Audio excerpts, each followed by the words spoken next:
is the dragon? Who is the beast? What is the mark of the beast? What is the image of the beast? What is the number of the beast? All these things, you will learn them in this chapter of Revelation. Revelation chapter 13. Welcome again to the Pure Truth channel where we learn the Bible. In this episode, I'm going to explain one by one, verse by verse, and try to make it as simple as I can possibly make it to be. Now let's get started. Please subscribe as we begin. And I stood upon the sand of the sea, and I saw a beast rise up out of the sea, having 7 heads and 10 horns, and upon his horns 10 crowns, and upon his heads the name of blasphemy. Now, the first thing we want to understand, what is the sea, or what is the beast? When you read from the book of Daniel 7:17 says, "These great beasts which are four kings which shall rise out of the earth." And in verse 23 the Bible says, "Thus he said, the fourth beast shall be the fourth kingdom upon earth, which shall be diverse from all kingdoms, and shall devour the whole earth, and shall tread it down and break it in pieces." So far we understand that the beast is either a king or a kingdom. For the fact that a king cannot exist without a kingdom, neither can a kingdom exist without a king. Now we go back to Revelation 13. Now John, while he was standing at the seashore, he saw a beast rise out of the sea. So in simple terms, John saw a kingdom rising out of the sea. Now the next word we want to understand, what is the sea? Now we read from the book of Revelation chapter 17 and verse 15. One thing I want you to keep in mind is that in the sea we have many waters. Now the Bible says in Revelation 17 verse 15, "And he said unto me, the waters which thou sawest where the horse sitteth are the peoples, the multitudes, and the nations, and the tongues." So we understand that many waters represent many people, many nations, multitudes, and many tongues or languages. So John in chapter 13, again, the Bible tells us in John stood upon the sand of the sea, and he saw a kingdom rise out of many people, or in a populated area. Now he saw the beast of the kingdom having 7 heads and 10 horns. Now we ask ourselves, what are the 7 heads? And again we go back to Revelation 17. Revelation 17:9 says, "And here is the mind which hath wisdom. The 7 heads are the 7 mountains on which the woman sitteth, and there are 7 kings, 5 are fallen, 1 is, and the other is not yet come, and when he cometh he must continue a short space." So what we learn here, the 7 heads represent the mountains upon which this kingdom sits. You have heard there are kingdom which sits on the 7 hills. Secondarily, the Bible says this represents 7 kings, and 5 are fallen, 1 is, and another one is not yet. We shall discuss that one later. And now Revelation 13, again we read, "And John stood upon the sand of the sea, and he saw a kingdom rise out of the many peoples, and it had 7 mountains or 7 kings out of this larger, and 10 horns." Now we ask again, what are horns according to the Bible? Back to Revelation 17, this time we want to read verse 12. The Bible says, "And the 7 horns which thou sawest are the 10 kings which have received no kingdom as yet, but receive power as kings 1 hour with the beast," or with the kingdom. Now back to Revelation 13, as we join all these things together. Now the beast is the kingdom, the 7 heads represent the mountains, at the same time 7 kings, and again 10 horns represents also 10 10 kings. Now, put it in this way. The United States of America, it's a nation with one president. Beneath it, there are other nations or states like, say, Kansas, New York. These are under governor whom you can call another king. And below it, there are some atoms or divisions below it, which are many. Now, the Bible tells us that in Revelation 13, there's a larger kingdom. In it, we have 7, and we have 10 more. And these 10 more are from one head, as we shall see them later. The Bible continues to say, and upon his horns 10 crowns, and upon his head the name of blasphemy. Now we ask ourselves a question. What does it mean to blaspheme, or what is blasphemy?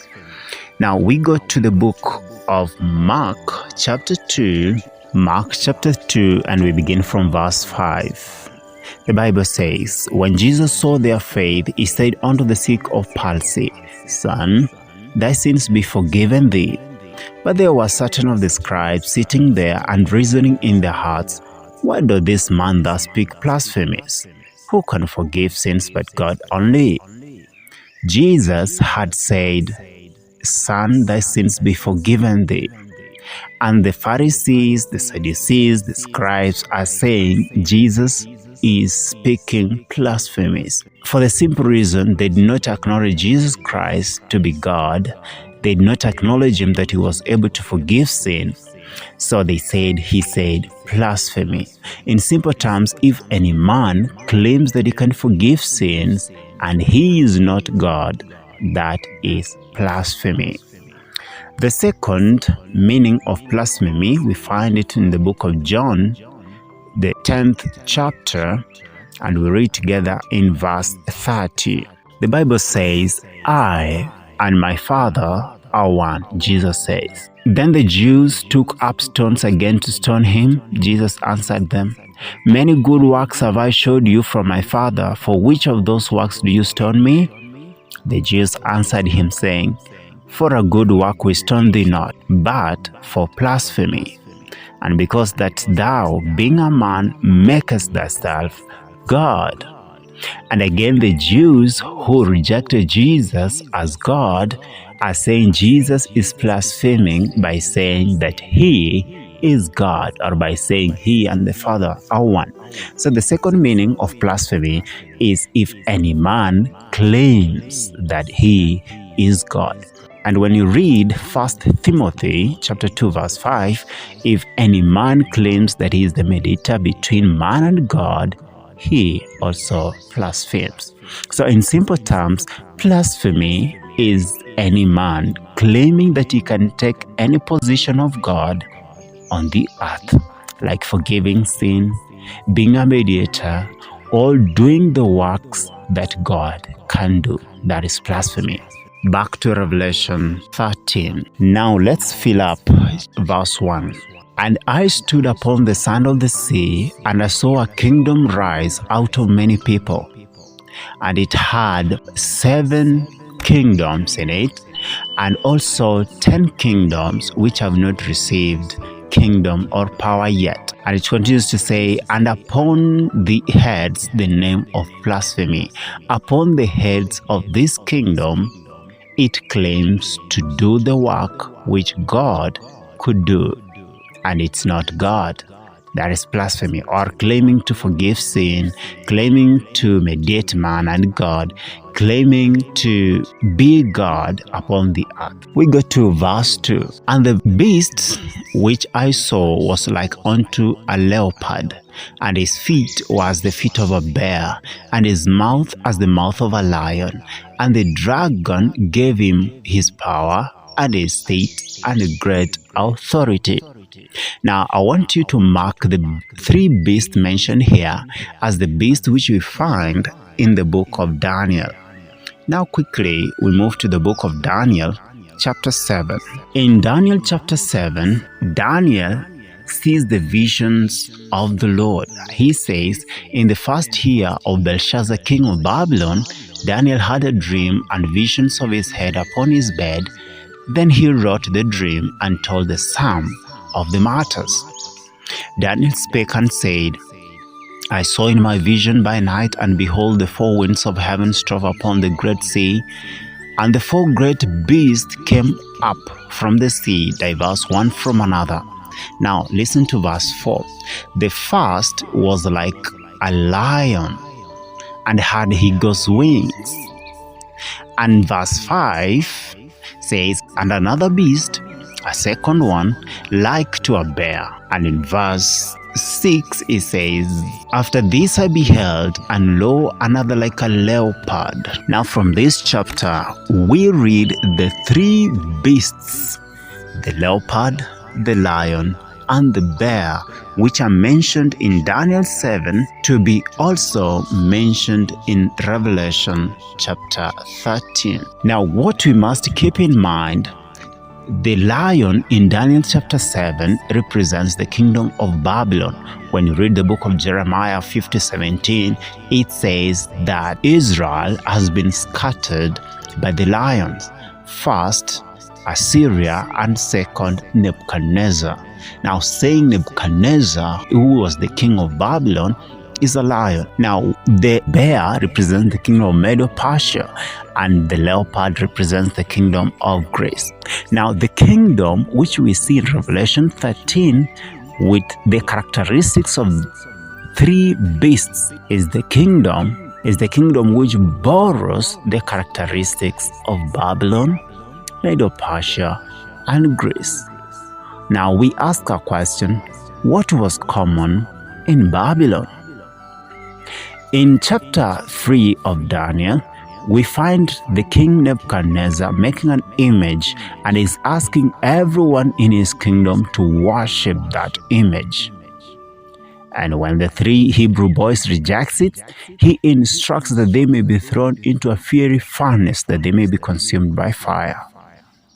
Now, the first characteristic we see in Babylon is image worship. And again, during the time Medo-Persia now, a decree was passed that any man will be found seeking help from any deity, he will be thrown into the dens of lions.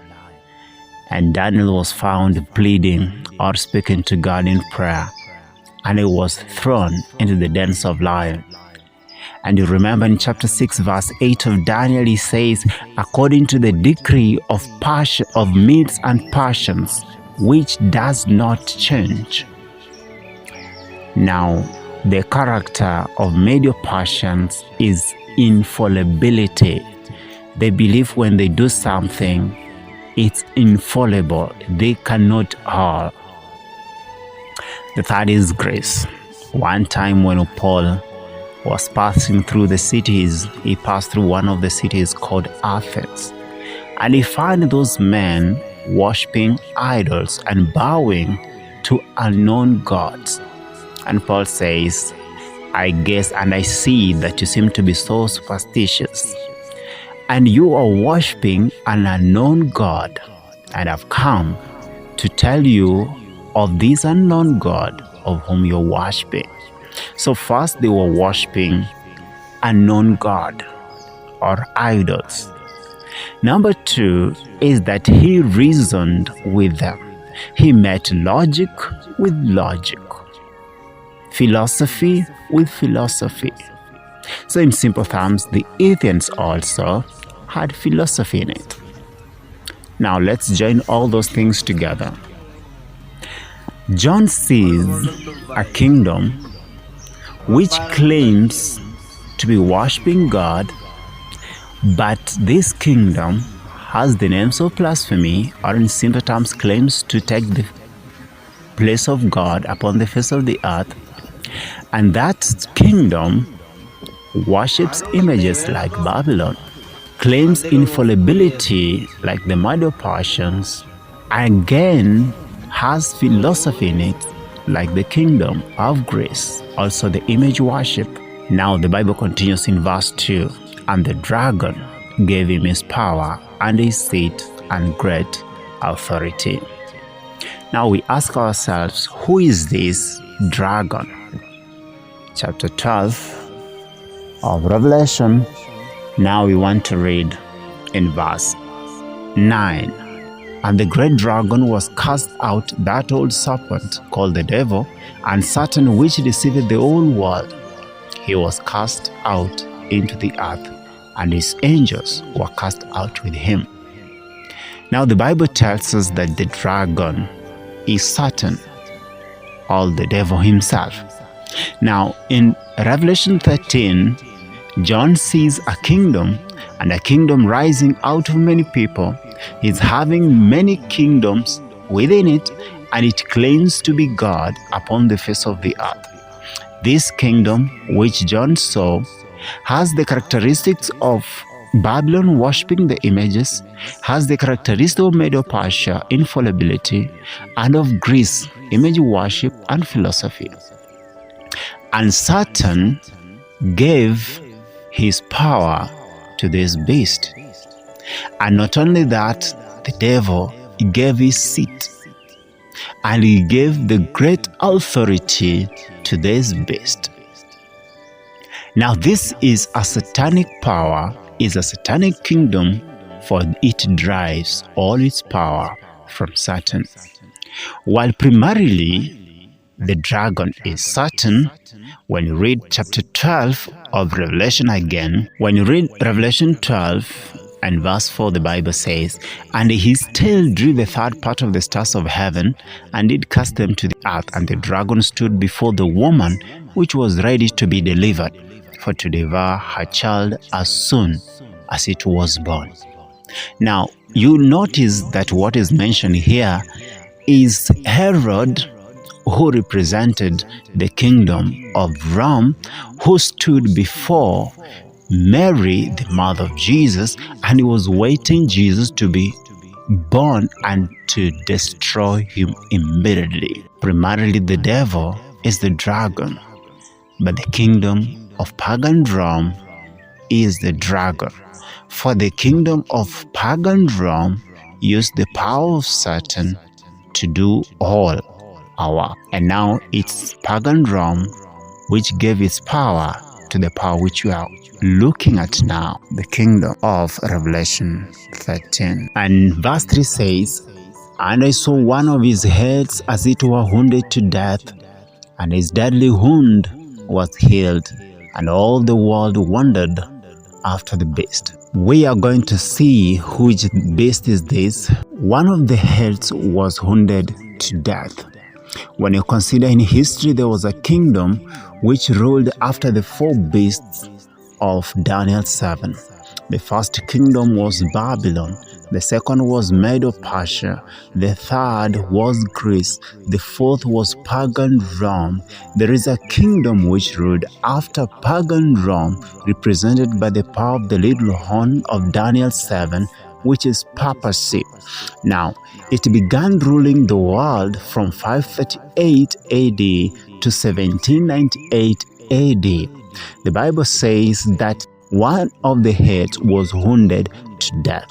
In 1798, Pope was taken captive and he died there. Papacy lost the civil power, and it remained only with the church power.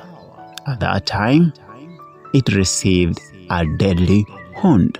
But the Bible tells us that the deadly wound was healed at some time in the future, which we shall see when the wound will be healed. And the world wondered after the beast. The word wonder simply means to admire. The whole world admires this kingdom which we have identified to be Papacy. Verse 4 says, and they worship the dragon which gave power unto the beast, and they worship the beast, saying, who is like unto the beast, who is able to make war with him. What is surprising here is that when people see this kingdom, Papacy, moving around, and people are admiring, they start worshiping the beast.